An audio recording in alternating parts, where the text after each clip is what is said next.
All right, everyone. Well, welcome to our Conscious Leaders Forum. I'm Dr. Wayne Anderson, and very excited about having you here today.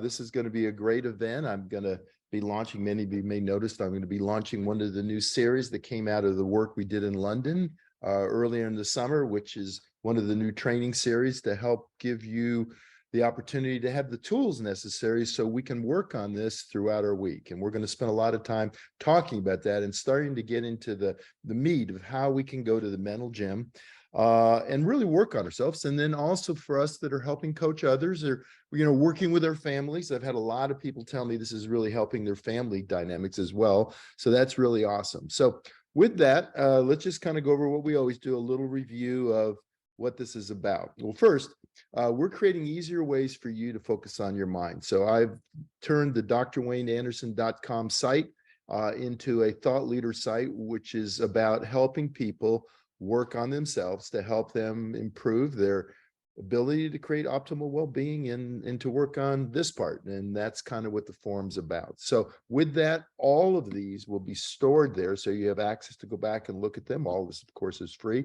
The idea is to create a resource where we can work together in a very troubling world where most people are living in the drama triangle, and give us the resources to first kind of pull ourselves up to have a conscious, really transformational life, and at the same time be there for others. And as we work together, I think we can really make a difference. And we're going to talk about that. And I'm going to give you some resources today, both in the talk, obviously during the Q&A, and I'm going to show you within the training video things that you can practice. So pretty excited about it, and I hope you are. So just to define what a forum is, because I want to make sure the dynamics of this Zoom are about you asking questions about things that you're learning, things you want to know more about, things you may be having issues with, and how we can work together to give you some tools so that you can work on. This is not psychotherapy. This is not trying to fix you. It is simply giving you some tools to help you become more aware, because self-awareness is the start, and then beyond self-awareness is being able to manage ourselves, to be able to conduct ourselves where we can build what I like to call internal stability, being able to handle whatever happens to us on a daily basis and come out the other end making the choices that allow us to move forward and build a solid life, to be able to put our mind where we want, when we want, for as long as we want. So hopefully you guys will be taking notes and have questions, because that's really the learning part.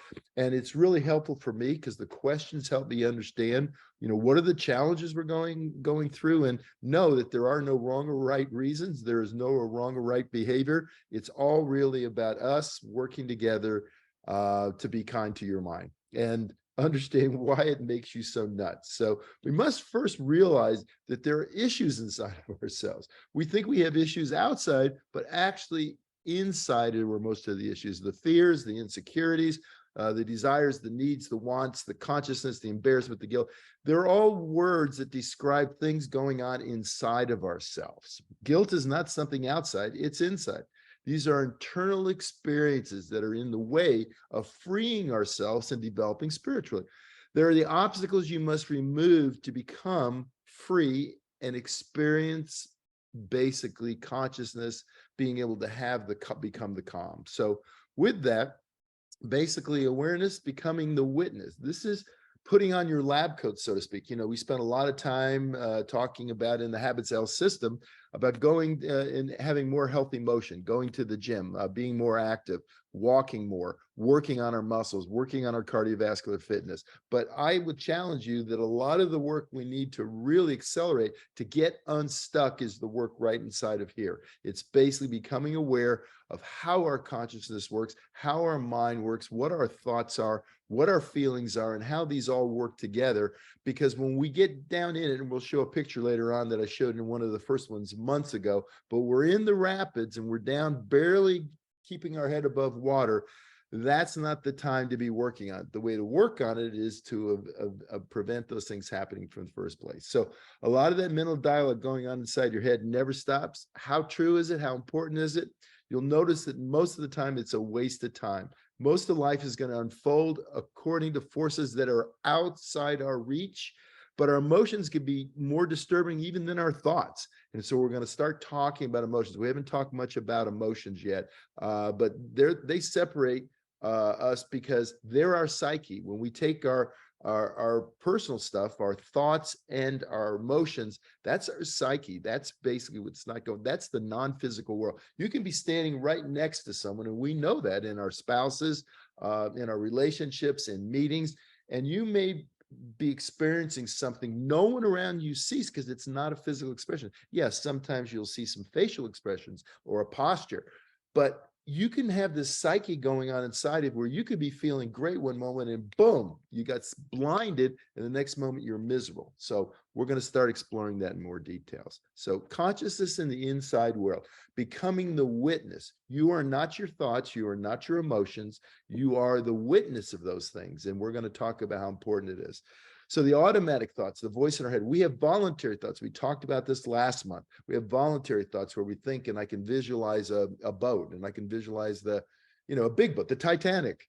And I can visualize that thought. I can also basically play it in my head. Like right now, you can say right now, hello to yourself. Say hello to yourself. And you did that inside. So those are voluntary, willful thoughts. But there's also that voice in your head that's going nonstop. And we're going to talk about why that drives us nuts and why it's so important to start to understand why that happens. So our emotions really, if you think about it, when we think of our thoughts, we usually point to our head, not to our toes. When we think about our emotions, we usually point right here, right to our heart. In essence, our heart is the center of our emotions. It's where our feelings occur. It's so critical, and it's nonverbal. You can't describe anger. You can't describe sadness. It is a feeling. So emotions and feelings are interchangeable. But basically, you'll feel physiologically, because emotions are energy.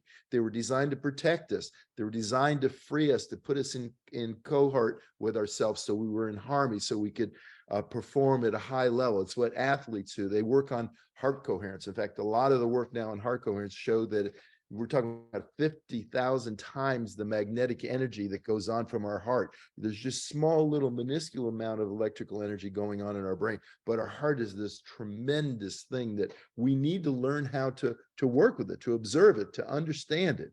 And that's kind of what we're going to start talking about some today. So all our personal stuff, those little puzzle pieces are stored trauma. Those are our stuff, the stuff in our personal mind that ends up coming out as the voice in our head. So understand that anything that ever got stored in your mind because you resisted, it didn't feel good, so you pushed it down, it actually went down into your heart, into the deep down inside of you, or you clung to it, something that you held on with your heart, like, an experience where you had the most beautiful day. And we cling on to that, trying to repeat that. Like, let's say you went on vacation and you had the most amazing day in Cancun or in Turks and Caicos, and you remember it, and you were there with your significant other, and the conditions were perfect and the weather was perfect. And you had this amazing spiritual day. Well, I can tell you, if you're counting on having that happen again when you go, then you can't wait to go back. And so you save up your money and you plan for the next year to go back. You're going to be disappointed, because it's not the surroundings accent it. It resonates with things we like, but they can't not be recreated. They are actually things that you learn through observation, through being fully present, through being in harmony with the way you think the world should be, that allows it to be that way. So we need to understand the major aha moment for you today, and the part I really want to focus on, and we're going to show a really cool video. Well, I think it's cool. Is there's always a reason why your mind creates one automatic thought versus another. There's a reason why somewhere in there you're having a thought. And that thought basically can be a resisted or clung blockage. It's something that's in there that hits up against it, and in your mind brings it up, the voice in your head, because all that stuff that we push down, it's like coiled springs. The stuff we push down is trying to come up. So an emotion is generated when our core energy hits a blockage and produces a negative feeling. So I did a little graphic to kind of show this. So we have the pure energy coming out of our heart. When we feel good and we look out, I'm sitting here looking out at the ocean. It's beautiful, and it creates a harmony with me, connection to nature, and it feels good. And then I get a call of something that's upsetting or something. And what it does, it hits something that's stored down inside of me. And unless I'm careful and I stand back and witness it, basically what can happen is the flow can get interrupted because of a blockage. And if the blockage occurs, what it does is it degrades. And so the energy can't come up naturally. And basically what happens is we have negative feelings. And those negative feelings create that internal disturbance. It's like if you think about emotions, basically, are like clouds versus objects, like they're like waves. Emotions change your energy. That's why you can drive yourself crazy. Sometimes they overwhelm you. You can fall in love with a movie or a scene or someone, and feel this great love. In a second, you can become jealous because of something that happened, because it hits that blockage inside of you of something that happened when you were young and someone, basically cheated on you. It doesn't really matter, but they can be blocked just like that. So it's important to realize that. And basically, we're so sensitive to our heart that what we end up doing is we many times we'll actually shift and we'll go and say, oh, they didn't mean anything by that. And we'll block it rather than experience that feeling we're having. And then it gets repressed down. And every time we see that person moving forward, it triggers it and it comes up, and we can't have a natural flow of discussion. It becomes this blocked energy that's creating this emotions, which are negative. So, I showed this way back in the beginning when we first started this series, but I think it's a great analogy. Above this river, it's calm and it's flowing naturally. But basically, our thoughts are like rocks in the river. There are these blockages, and they can create eddies, which are emotions, which are in our mind, which are these negative energy that's going along. And very rapidly, these basically, they can become pretty significant. And you can get, really excited about finding one if you know how to handle it. It's like having a big fish, man. You've got onto something that really bothers you. Great. Put on your lab coat. Let's explore it. Let's spend some time. And in the video, I'm going to show you some tools you can use to help you so you can stand back, move back, and observe it. And we're going to talk a lot about that because, when you shove it out of your mind, basically it goes down into your heart. And so we have a tendency to things that don't feel good to us, that we resist, we push them way down. They don't dissipate. They're down in there. They're down in your heart energy. And this may sound kind of foo-foo, but it's not, because think about how rapidly your energy, the feeling you have, the emotional, the response, the coherence between your physiology and your emotions and your thoughts that can occur when something turns you sideways. This is a real thing. It's non-physical, but it's a real, and we all have experienced it. The disappointment of a love interest, or didn't get the job, and we can just feel these wave of things that go over us. And we need to understand they're not us, and the emotions can be even more disturbing because they're not as tangible. So as you're going down the rabbit hole, you need to realize that we need to stand back, because the mind is a place that tries to protect our heart from being disappointed. But unless we release that, what ends up happening, we can put ourselves very rapidly into some really big. So you've all seen this many times. I've been talking about this for almost 2 decades. So when you start feeling, because you're going to feel, the emotions are not like thoughts. They're not something you verbalize. They're actually something you feel. So when you feel that icky sauce, whether it's down in your belly or in your heart or in your throat or tension in your jaw, you want to stop and you want to become aware. What is the emotion I'm feeling? And as you know, if you read in the Habits out, there's 5 major emotions, right?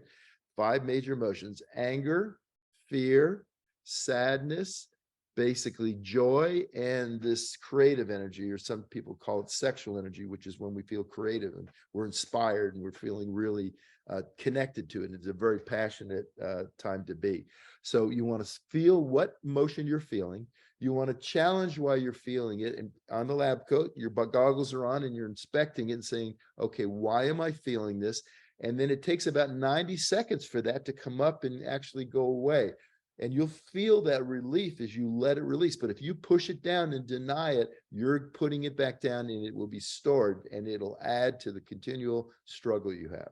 So you want to choose the outcome that works. So with this little guy sitting on we want to get out and observe. When you're in the rapids, when you're in this emotional upheaval, I talk about the Labrador brain. Your prefrontal cortex, this really great area up here that allows us to make the right choices, and the rational and the creative, and allows us to work very closely with other people without getting emotional. This area only works when we calm down. And the way to calm down is, again, stop, challenge, get out of the water and observe. And then you can do a mantra. I'll talk about this a little bit more in the video, but you can do a mantra to help yourself get out of the water, to get all that stuff that's churning inside of there, to get it to focus using a mantra, which is just simply something you're repeating that takes your focus down to one point and kind of gets the rapids, gets you out of the rapids, and gets you able to focus once again. So in the coming months, we're going to start to unpack all this. This is a lot. I'm just giving you kind of an intro today. We're going to talk a lot about our thoughts, our automatic, the voice in our head. We're going to talk about our emotions, both positive and negative. Emotions are incredible. Why do we go to scary movies? We want to be scared. Why do we get on a roller coaster? We want to be scared. Why do we watch comedies? We want to laugh and have joy. So emotions in themselves are just part of who we are, but we want to learn how to observe them and move back so we can now harness negative emotions. So I'm going to have Chris now basically show a new video. This is understanding how to manage your mind. And I'm going to give you some tools, and hopefully I like lots of comments on this about, what you think of it. Obviously, this is a process. We're working together. I want to make sure that we're putting out the things that help you. If they help you, then great, let me know. But Chris, let's roll it.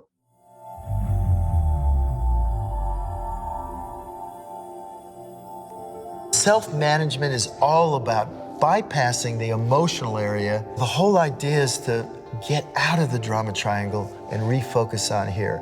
This is where all the good stuff happens, where the creative stuff happens, the ability to plot your future, create a future that's full of joy and happiness. See, most of our relationships were in the drama triangle. Somebody's the victim, there's something happening to them. Somebody's the villain, they're blaming it on somebody, which could be themselves, or someone's the hero, they got to come in and save the day. 95% of the world is in that loop. And once it starts, you get down in that loop and we can't get out of it.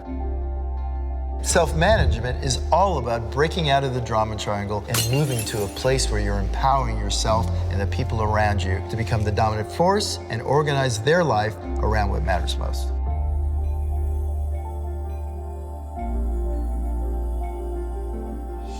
The first step clearly is self-awareness.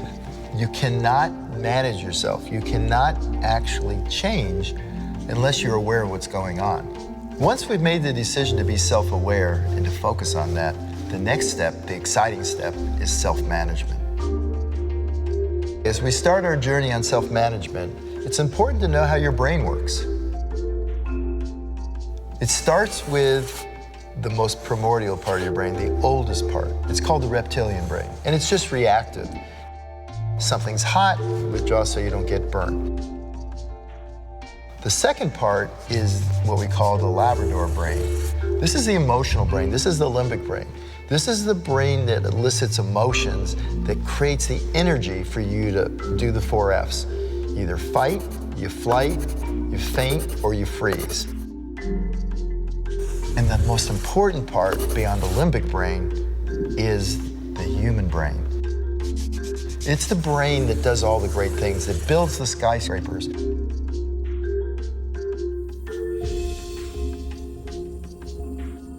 So let's start off with talking about somebody that gets bypassed, where the emotional part of the brain takes over, where they never really get up to the area where the magic can occur.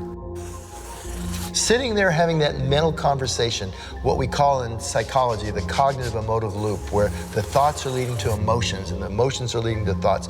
We're sitting there putting ourselves in that fright or flight state where our autonomic nervous system is stimulated, and epinephrine and norepinephrine and cortisol, and those things are churning inside of you and they're hurting your body.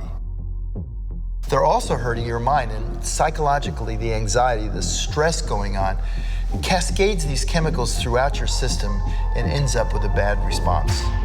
It's like when we were in the river, we're caught in those rocks. We can barely survive, we're almost drowning.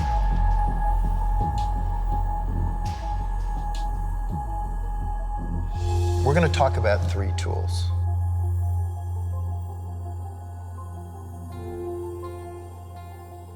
The first one is really switching out negative thoughts with positive thoughts. This is really cool and something that's easy to apply, and I think you'll be able to start using it immediately. So anytime something negative comes up, you want to stop and instead replace it with something positive. So let me give you a great example. Let's say you're stuck in traffic and you're moving slow and you realize you're going to be late. Well, we can get really upset, or we can actually turn that into a positive. The world is happening in front of you and you have no control over that. Really important to understand. The second part is, what can I do right now that can have a positive outcome, that could actually use this time for something meaningful? You know, it could be that you just start doing some deep breathing and relax, kind of slow down. Or you might think about, when I get to my meeting, let me rehearse. So you can take it and say, wow, this is actually a benefit. This time I can use. So in essence, switching from negative to positive puts you in the situation so now you control and have the outcome you want.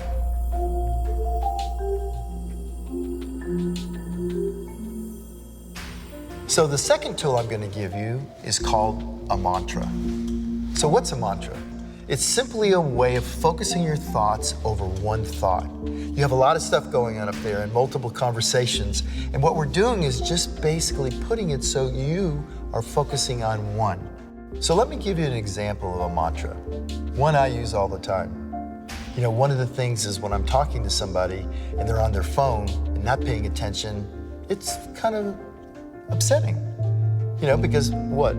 Something else is more important than me. But we don't know. See, we make our stories up. That person may be having an important conversation with their child. Something's going on. They could be sick or need some help. So during that period, I can start saying, I'm okay, I'm okay, I'm okay, and just repeat that over and over again in my mind. And what that does is it settles your mind down. It doesn't fully make it calm, but at least takes those huge where you're starting to get upset, settles those waves down, calms those waves, and allows you to get back in control.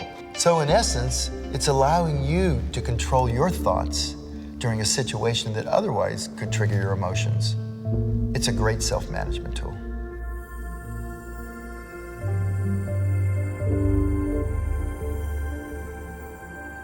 The third one is different. This is the deep end of the pool. This is the one that's really going to make the difference over time. And in this one, you're becoming the observer. We call it witness consciousness.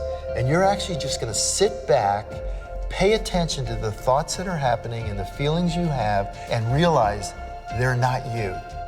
You're simply observing them. Witness consciousness. I'm the witness. Inside, I'm consciousness, I'm awareness, and everything else is not me. You know, that's really important to understand, because that's where it all starts. So this is the one we're going to develop over time, and you're going to find that it can change everything. What we're talking about here is becoming the observer of that. So you're no longer your thoughts, you're no longer your emotions, and you're no longer anything that's happened outside of you. Those things you have very little control of. This is where we start focusing on you, the awareness inside, the consciousness you are, the self-awareness that you are, putting yourself in position to look at everything in an objective fashion, that it's just stuff happening in front of you. It's just stuff you see. It's not you. So let me give you an example.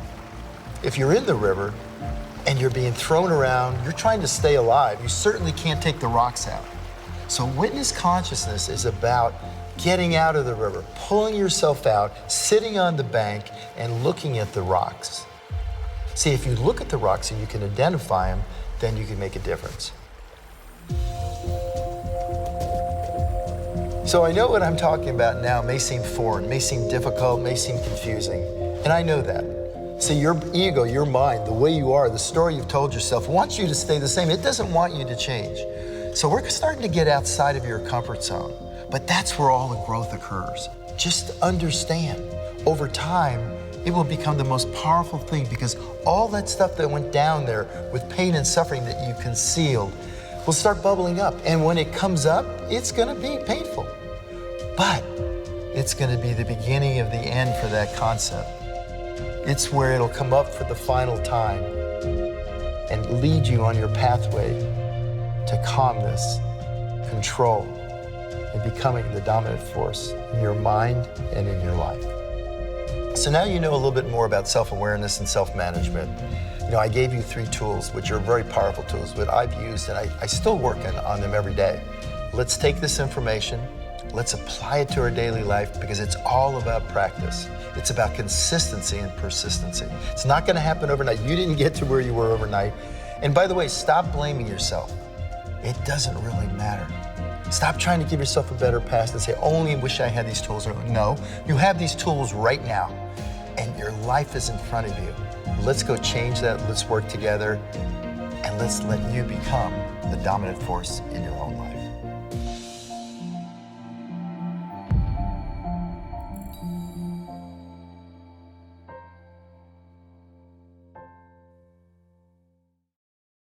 Okay. What were your thoughts, guys? You like it? Good. It's good to hear that.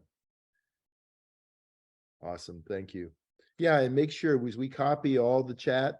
So I heard someone mention one of the areas in the video create a little bit of anxiety for them. So we definitely want to look at that. You know, the idea here is to create comfort, to put you in position where you become self-aware, and then you want to work on this.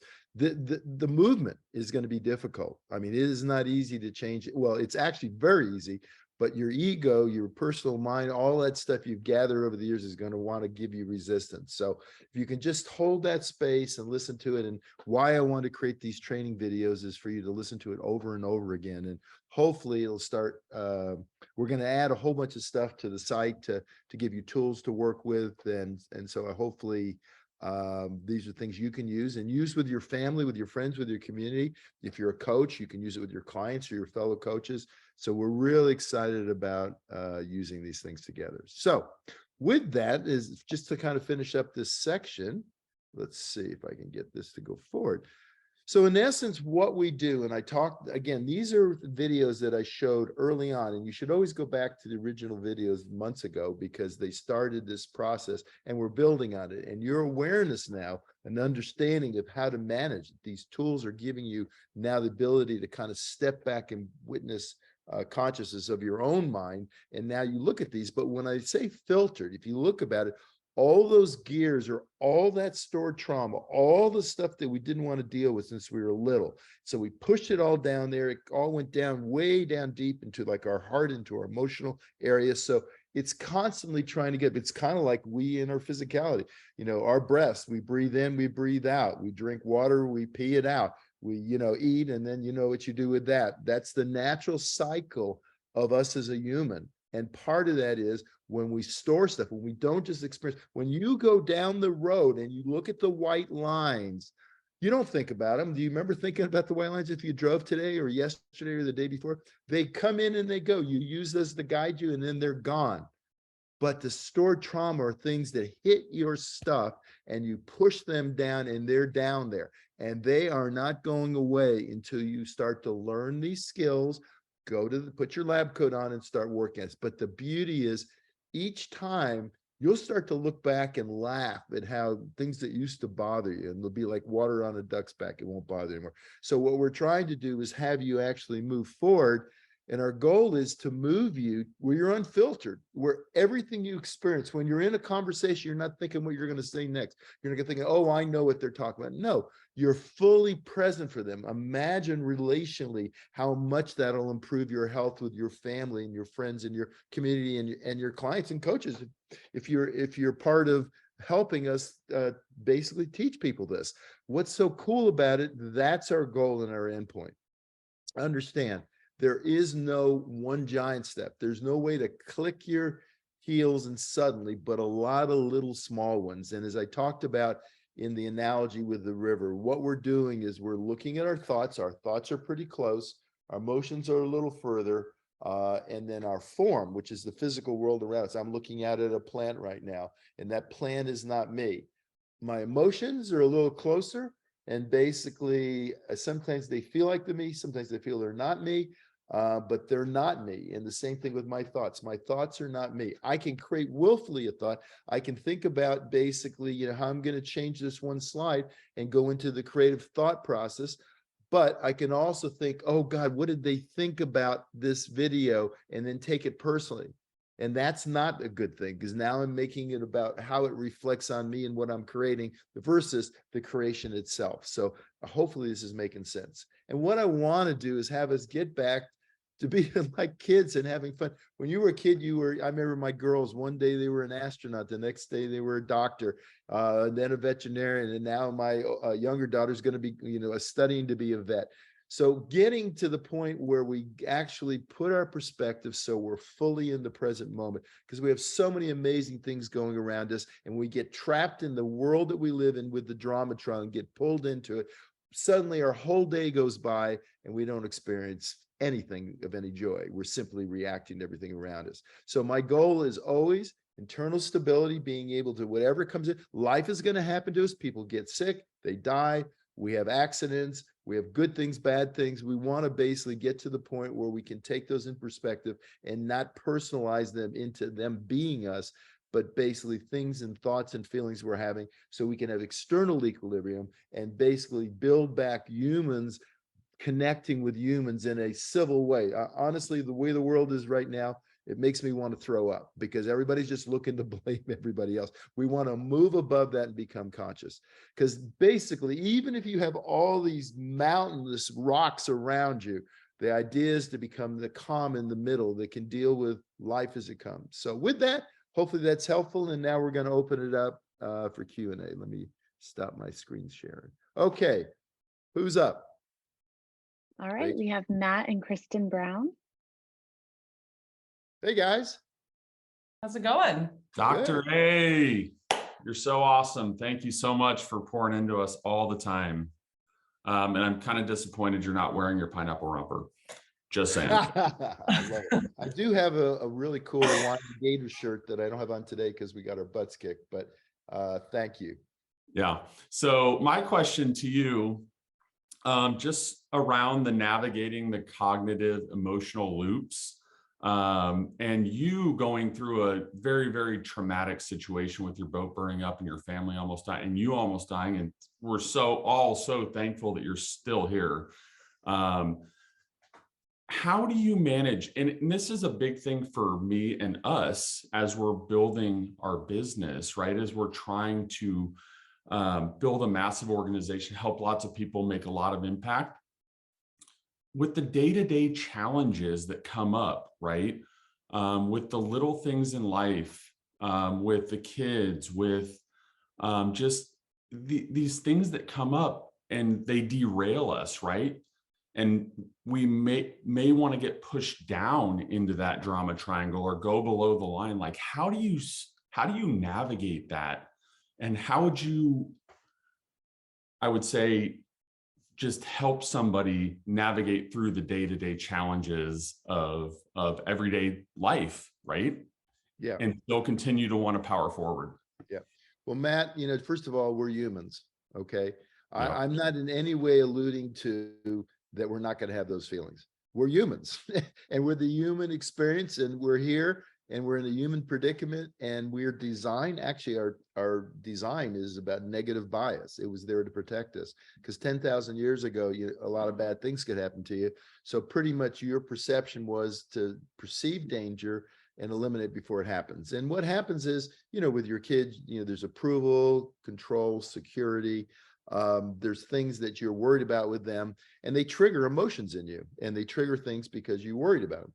And the reality is this: you can only do what you can do. We have very little control over the outside world. Now, I'm not saying you don't let your kids go out at night when they're young, but you have to know that they're going to have to find their way. And so rather than beat yourself up, it's that feel the emotion. If Kristen, if you're, how old are your kids?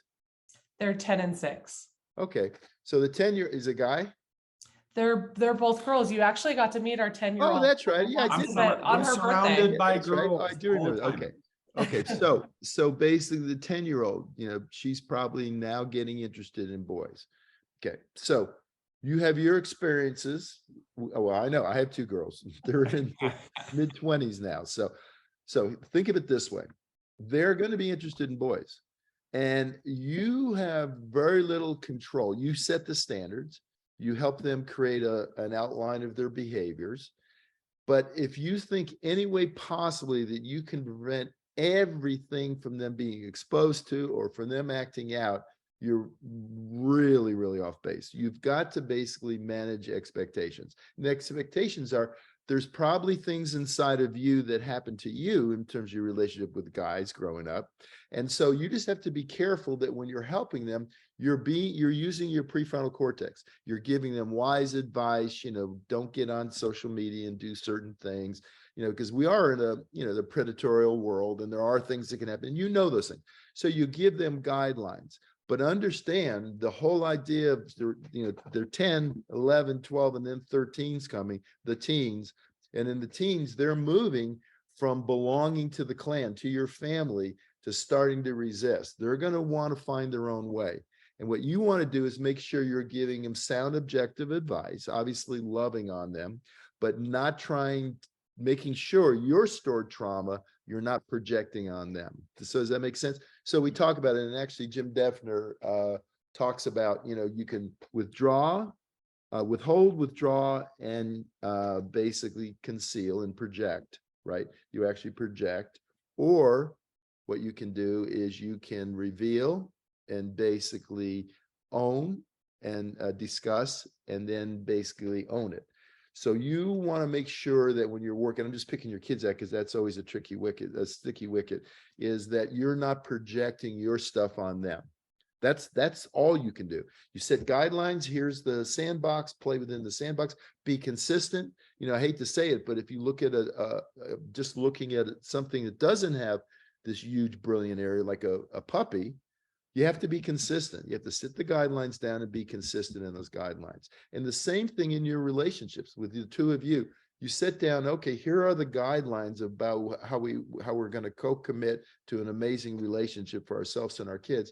And then you stay committed. When you let your personal stuff get in the way, right? And now you're projecting something that you have inside of you, then that's where the trouble starts. So, and the reality is this: you're going to feel during the day when Erica didn't get into the University of Florida since Savannah went. It's a top 5, and she got into Central Florida. So we took her there, and I felt her pain, and I felt the same emotion, but now she loves it there. She's having a ball there. So all these things are passing. It's a matter of feeling your feelings with them, but not letting it derail you. What happens is, as I showed you there, it's like a wave. And if the wave bubbles up and there's something inside that's connected because you have a stored trauma in there, and you let that take you down, then you're no longer being the prudent parent. You're now projecting on them something that you have inside of you. So it's always good if something stirs you up, ask yourself, why am I feeling this? Because I'm thinking that they're being too whatever it is, too controlling or whatever. Pretty much you got to ask yourself, well, okay, what does this tell me about myself? And that's what being above the line, being out of the drama triangle, is about: being open, curious, and wanting to grow. That's why I started off today with you putting your goggles and your lab jacket on, is be curious. When emotion gets stimulated in you, rather than push it down and say, no, it'll be all right, I'll just not worry about it. No, feel it, address it, let it go by. And what you're going to find is, as you do this self-discovery and self-awareness, you're going to find there's things that you have stored in you that you're going to now let them release. And when they come out, man, you'll just feel this huge burden go away. And then you'll now be able to work with your children, which are going through, they're growing up. They're finding their way. They're moving from being totally in love with mom and dad to starting, especially the 10-year-olds, starting to want to, be their own person. They want to build, it's just part of Maslow's principles. We want to go from, our survival to our belonging to our self-esteem to now start building self-reliance and autonomy. And we have to understand that and make sure that we're loving on them and loving them for all we love them for, and not using that as a weapon. So does that make sense? It does. And that makes, that just gives me a little bit more clarity, because I tend to push those emotions down, right? Where I need to just kind of let them out and let them grow as they go. Yeah. And I've become an emotional sap. Honestly, I'm crying right now. That's good. By the way, that's good, because see what you're doing is I starting tend to to feel hold my emotions here and not let it go. Yeah. Right. Yeah. So I love that. Good. And one last thing, just to make sure that it's being interpreted probably what you're saying. So I'm half Italian and half Danish. So I come from an Italian family, a hot-blooded Italian. and they pretty much say everything. Okay. I'm not saying that. I'm saying that when you sense that, like for instance, you're starting to get upset, the idea is not to project out and take your upsetness out on someone else. It's to observe it. And, like basically what I love to do, and I do many times, is I will sense when something, you can feel it. You'll feel that in your gut, your heart, your heart, especially with your kids. And you just want to feel it. And then you want to move yourself into that challenge and get away and disengage. If right then you're starting to get emotional, disengage. You cannot operate as a highly effective parent if you're in here. What I'm saying is, if you are feeling emotional, if you're in the limbic area, you need to be up here. So you need to it takes 90 seconds or so. Let them, oh God, I'm just scared. I'm scared right now, right? I'm scared for them right now. Or I'm mad at them because they left the plates in the sink for the 39th time, right? So just move away from it, take some deep breaths, understand that it's probably something inside of you, and then basically go back in a rational state and set the guidelines. And, life is about consequences. So then set it up. I have this issue with one of my daughters about not cleaning up in the sink, and I like to keep my house clean. And when they're staying here, this is my house, so basically there's the rule. And what I do is I basically said, okay, here's the deal. Please do this for me. It's important. Now they're older. Now they get it. When they didn't get it, see, what you don't want to do is to turn it into the drama triangle. And that's what you do. So, all right, guys. Well, hopefully that was helpful. Who's next, Jill? Thank you. Rach. Next, we have Sherry. Yeah. Sherry, can you come on camera and unmute yourself? Hi, Dr. A. I just want to say thank you for this Conscious Leaders Forum. It's amazing. You are welcome. Thank you. What do you do, an exercise in there? I'm bouncing on an exercise ball. I always do. I love it. Working on your core, habits of healthy motion. That's a good thing. So my question is for you. I've suffered from depression and anxiety. Ever since I had children, I had postpartum depression.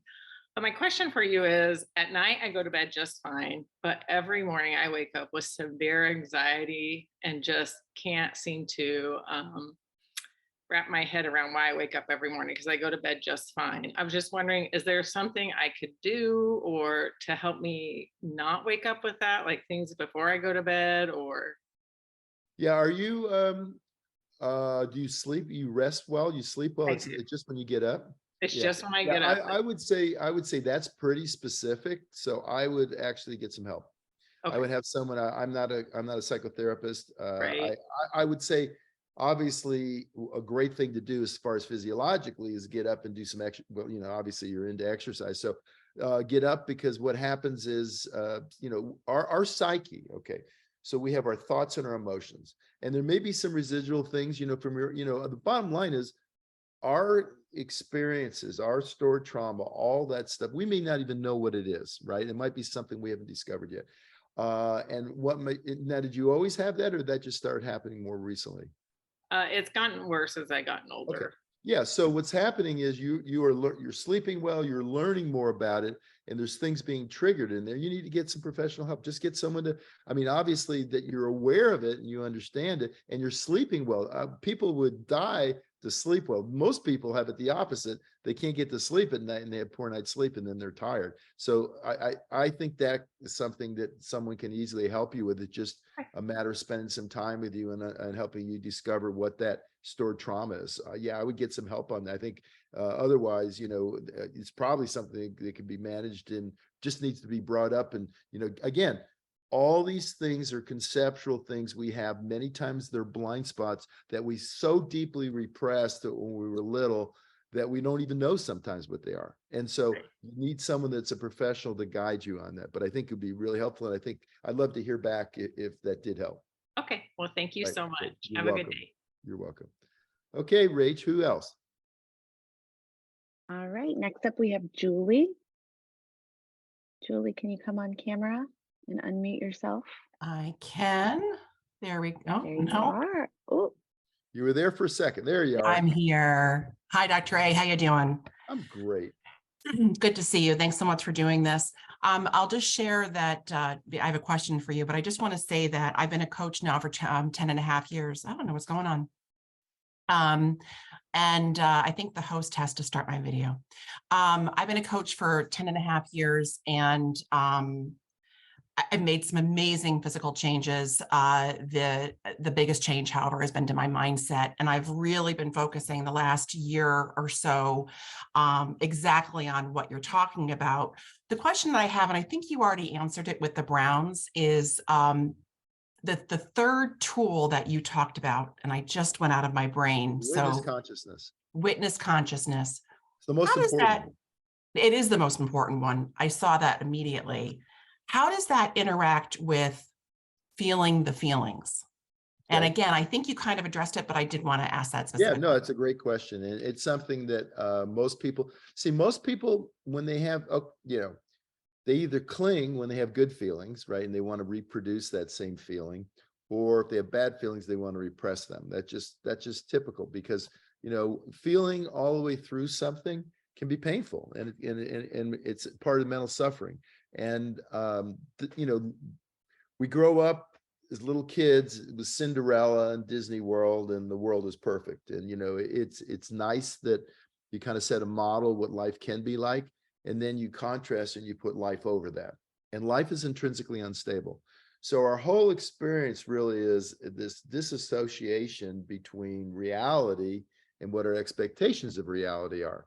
So with that, part of that is to understand that when we expect something and we don't get it, it bothers us. It creates, it's kind of like why we talk about, what happened, what's missing, what's next, right? We're taking an emotional experience. We anticipate it's, it could be, and I'll just go back for a minute to all of us had this. So when we were little, under, the Hanukkah bush or the Christmas tree, we had anticipation of a present we wanted, right? And if we got it, oh, great, it was great. Sometimes we didn't get the one we wanted and we were okay. And sometimes we didn't get it at all. And, we were upset. So I'm just using that as a really simple example. We had expectations for the world. The most important thing is to understand the world's happening, and your physiology and your mind and your emotions are out there, and they're not you. So critical. So your thoughts, which is the voice in your head, different than the thoughts are when you get on and say, okay, I'm going to get on the video today. But the thoughts that kind of pop up, they're random and you don't predict them, but usually you're having them for a reason. That's why, by the way, when we dream, we usually take things that are bothering us and we recreate them, and they're very vivid because we don't have all the other distractions around us. Where it's very easy in this distractible world to, watch, do Candygram or watch Netflix or go on and do some senseless thing or use alcohol or drugs. It doesn't matter. But we try to distract ourselves from all that stuff. The real challenge is to learn how to be observant of both your thoughts and your emotions. Your thoughts are tangible. They're objects. They're things you can recreate. Your feelings or your emotions aren't. They're like this emotions are a change in energy. And we're doing a lot of work in medicine on heart coherence and the importance of it, and the coherence between our physiologic state, our emotional state, and our cognitive state. And all three of those, when they're in harmony, that's why when a world-class athlete is in flow, so to speak, or a Michael Jordan, or whoever the athlete is, they have coherence between their physiology, their emotions, and they're basically their cognitive part. And that's why some athletes, that they're doing really well in the trials, and then it comes and they never win the big event because they get emotional discordance and now they're not coherent. So the whole thing you're trying to do, Julie, is you're trying to now separate and stand back, witness consciousness. And it's the most difficult. I gave the easier ones first because changing out of a negative to a positive or simply a mantra are easier ways we can almost adapt. You're going to have to basically come to self-awareness with your personal mind. Our personal mind does not want to change. It likes the way it is. It likes being in charge, and it likes the world being a certain way. And that's why this work, it seems so difficult, because we still let our personal mind or our ego be in charge. When we really ask ourselves, do I want to have internal stability and external equilibrium? Do I want to be able to handle challenges in a way where I experience them? If something sad happens, you get sad. You see a animal that's, hurt, you get sad. My daughter last week, came home and she accidentally hit a squirrel and she was sad. And then I got sad, right? And that's okay. That's fine. That's you should be sad. You didn't want to kill it, but the bottom line, you don't cling to it. You don't hold on to it. You simply say, okay, that's unfortunate. It's just part of life. And that happens on multiple different levels. We're all born and we all die. I trained under with the top critical care physicians in the world. And they always say we have birth to death, from the sanctity of life to the quality of life. And those continuums occur for all of us. And the more we become with grips with that and understand those emotions, the more we can be fully present in the moment. So many people are waiting till they retire. They're waiting for something else to happen. They're waiting to get their boat and sail around the world.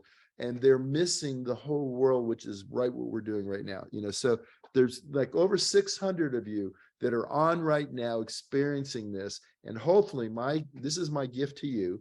And I hope you take it and start to become more aware, knowing that ego, that personal mind, that set of the way the world should be, that dogma of the worldview is not helping you.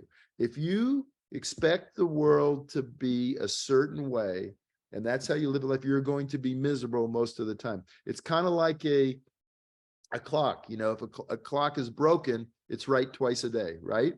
And so the same thing with life. If we expect the world to be a certain way, occasionally the world will be that way. Some days the kids, perform well. They get A's in school. Sometimes basically, you get the pay raise. Sometimes the car you wanted, or, you get a special deal on something. And then most of the time you don't.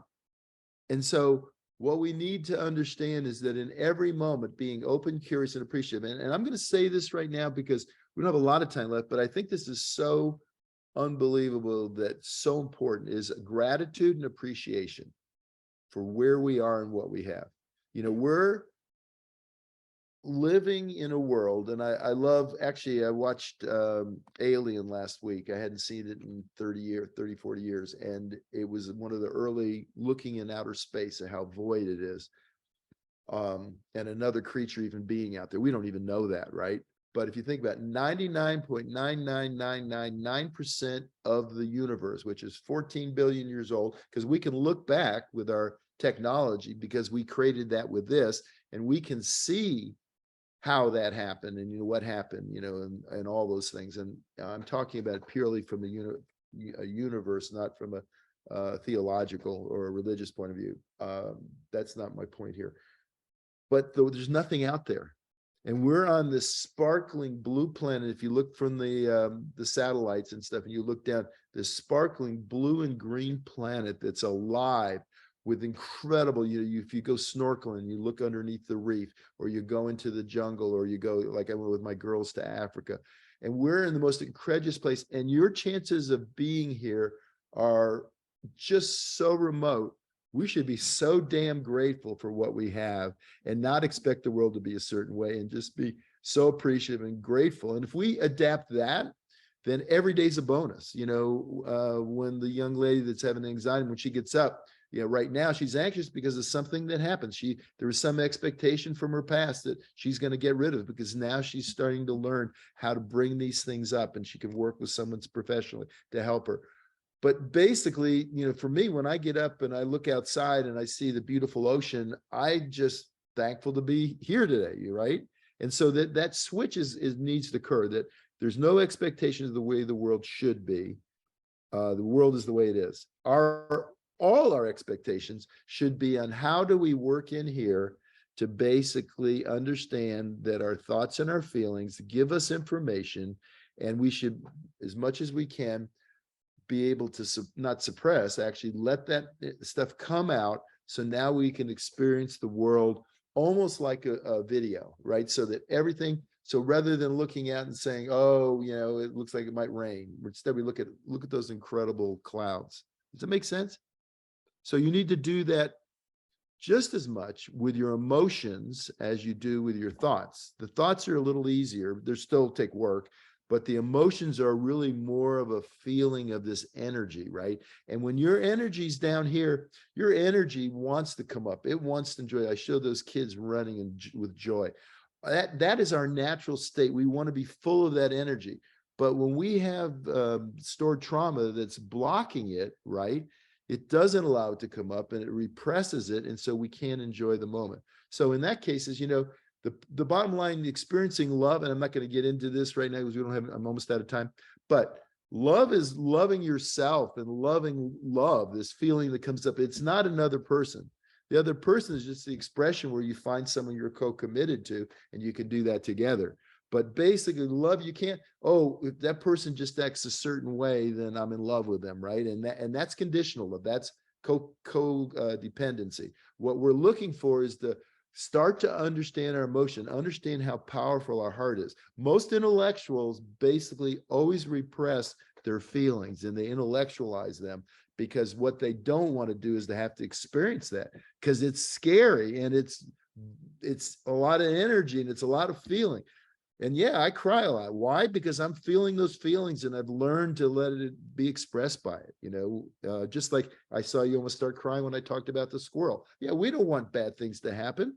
But if it's really bothering us a lot, then we need to ask ourselves, what am I afraid of? What am I controlling? What do I have a security issue? What do I need approval? Because most of the time it's something inside of us that's triggering us to have a emotion that's out of proportion for what it should be. Does that make sense? It does. Thanks so much. And I'll just share that I had an email from a very close friend the other day that felt like a zinger. It was just like a, right? You get that feeling. And my immediate reaction was to say, okay, go distract myself. I don't want to feel this at all. And what I did instead is I just sat and I said, okay, let me just process this for a minute. And I felt that feeling. It came up, no more than 90 seconds. It was up and gone. It was like a wave. Awesome. And I was able then to be responsive instead of reactive to what I read. So thank you for reinforcing that. Yeah, no, that's a great, thank you for that example. That's a great example because in the previous thing, you know, you would have thought, you know, if it's from somebody you're close to and they've done something that hurts you, then you want, oh, how dare them? Yeah. Or one or two things, either how dare them or nah, they didn't mean anything and then repress it.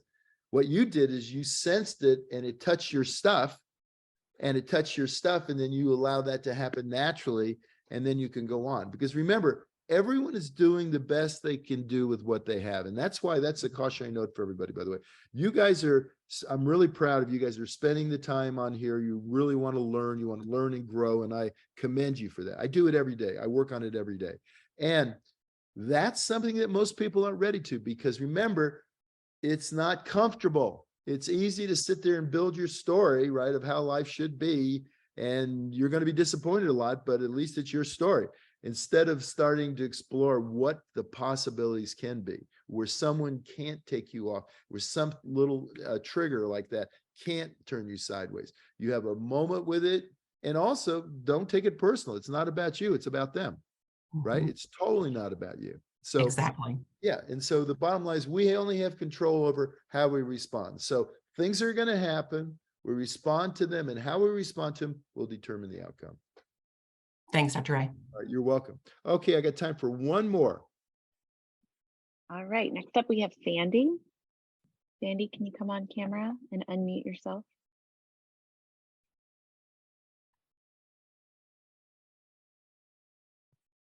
Sandy, are you there? There you are. Hey, Sandy. Oh, just unmute yourself, Sandy. Hi, Dr. A. Ah, darn. I can hear you. Okay, perfect. I just want to, I have a question. You and I have a long history because I'm living my best life because of you and this wonderful Optavia community. And I'm exactly what you're talking about. I have put those emotions down and down and down and down for a long time, and now they're starting to come up. And I wanted to ask you what your opinion is on listening to things while we sleep. Like, for instance, like meditations while we sleep, or frequency music, or anything like that. Yeah, I love that stuff. I think it's great. You know, meditation, if I had to pick one thing in meditation for me, because what meditation does is it kind of, it makes you aware of how much you're talking, right? How much you got going on in there. And it's not about, I mean, obviously deep meditation, over years of experience, you can become where you have no thoughts. But what meditation does is it literally calms the mind, stops all the extraneous thoughts, and allows you to focus on something. That's what, mantra is like a type of meditation, right? And then when you sleep, you have different waves, different sleep waves. And this is part of the energy management. And so there are beautiful tapes on meditation and sleep where they actually mimic the waves that allow you to sleep better. So yeah, no, I'm all for it. I think a good thing to do before you go to bed is to quiet your mind. And it's in the beginning, and especially if your ego is really strong, it says, I can't meditate. This all it does is I hear myself chattering. Well, good. You're hearing yourself chattering. You weren't hearing it before. You weren't even aware of it. Now you're aware of it. That's the first step. Remember, self-awareness is the start. So I love that. And the calm down, and what it does is it kind of cycles your brain waves. And we have lots of sleep, do a lot of sleep wave technology and sleep medicine. And so we've learned a lot about that. But yeah, the music is great. I think music is such a wonderful thing. As long as the music is resonant, I mean, obviously listening to very discord music that's, loud and rough and discord, like, and I don't want to sound like an old fogey, but you want more harmonic music, right? You want more things that create harmony versus, very cluttered, because what it does is it jolts your mind and your brain. And you remember, that's another form of sensory intake, which is the form part. I should talk about form, emotions, and thoughts. That's the form part. But sound is really good for soothing. It's also ergogenic. It helps us kind of calm us down and create resonance. So I'm all for it. Okay. You think it can also kind of help with reprogramming our subconscious a bit? I'm not into neuro-linguistics programming. I'm more into just becoming aware. I don't want to ascribe to any individual philosophy, or programming. I think that you want to take him in. I think the key part is to become the dominant force in your life, to basically raise your hand and say, you know what? I'm responsible. I'm taking radical responsibility. I'm going to now work. I'm not going to be there all the time, but when I feel myself shifting below the line, I'm going to become more aware when that happens. And I'm going to basically shift.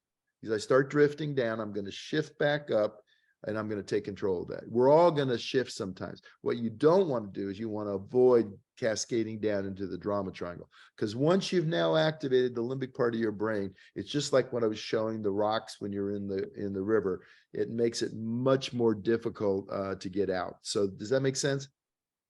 Yeah. So I think music is good for and basically any of that stuff. I think having a cool room, having a dark, having resonance with background music that's like even the ocean, that rhythmic of the ocean, any of those things are helpful. Because if you, by the way, one of the things we haven't addressed yet on any of these, but when you sleep well, when you have a good night's sleep and you go into multiple, 3 or 4 REM cycles, your brain wakes up much more clear. It's much more rested, and it makes it a lot easier to deal when you do have the start of a trigger or emotions. It make it much easier. When you're tired or you're irritable, everything bothers you. So yes, so sleep, even improving your sleep will help you get better at this. Okay. Thank you very much. I'm finding myself from being more critical minded to way more caring minded towards myself. So good. Appreciate it very much. Love on yourself. Listen, you're an incredible human being. You've got all these faculties and things you can do. You're learning through these training tools how to take control of that. You will find in relationships, your relationships will improve for you, maybe not for them, because now you're going to be more likely not to respond or want to talk or gossip or any of that stuff. But congratulations on doing the work. I really appreciate that. So, all right, we're out of time. If we didn't get to everybody, basically write your questions down and we'll We'll address them in a future seminar. Hopefully this is helpful. Let me know anything else you'd like to see or hear or have, anything else we can do. Thank you guys, and have a great week. And remember, you can put your mind where you want, when you want, for as long as you want. Start today working on it. God bless. See you guys.